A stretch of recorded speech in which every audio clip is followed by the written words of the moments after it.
me about the experience of when you found out and went through the process of me being the marrow donor. What was that like for you?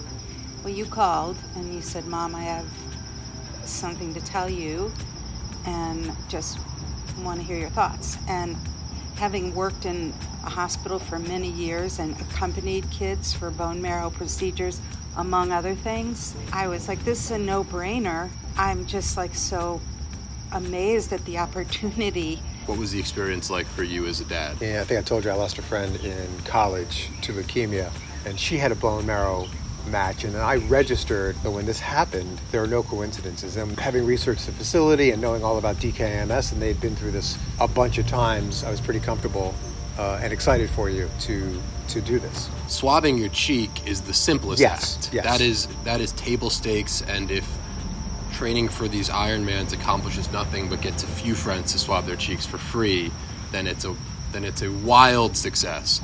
It's a simple procedure wrapped in an emotionally complicated thing that ultimately makes you feel good and certainly can save a life. Talk about the origin of what made you want to do an Ironman and how you came to the decision to sign up and go through with this crazy thing. I failed at my first triathlon as a 17-year-old. I jumped out of the water, I panicked in the water, and I always wanted to do another one. And I started doing them about 10 years ago because I found a friend who helped me. My friend Bob Valdez, who was an Ironman, did his first one at 61, and that was my goal. Can I do an Ironman by the time I'm 61? Signed up, that was the hardest thing. Once you sign up, you get a plan, you get a coach, you start to go. Pandemic hit, training was interrupted. It was really a 3-year process. Finally got to do my bucket list at 59, not 60 or 61, Ironman 2 weeks ago in Maryland, Cambridge, Maryland.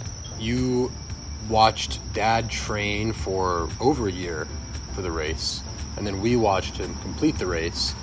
What advice and thoughts do you have about me being up next after seeing one family member do it? Now you're seeing another family member go through this crazy thing.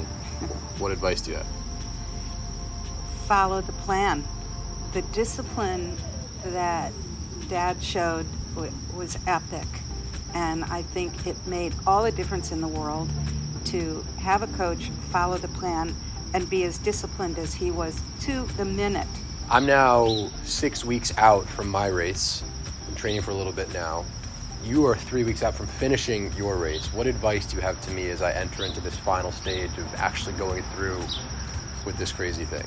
Yeah, to accept the pain that comes and to allow for the spirit of it and the energy of it and the love of it to sort of course through you, and to not think about the finish line, but just think, what's the next workout? What's the next workout? All you have to do is get to the starting line. If you can do this, if I can do this, what I did for this work, to have this joyous occasion, to be an Ironman, swabbing your cheek is a walk in the park. Even the procedure, however you have it done, to donate your bone marrow, walk in the park. Not an easy thing, but if you can do an Ironman, you can do that.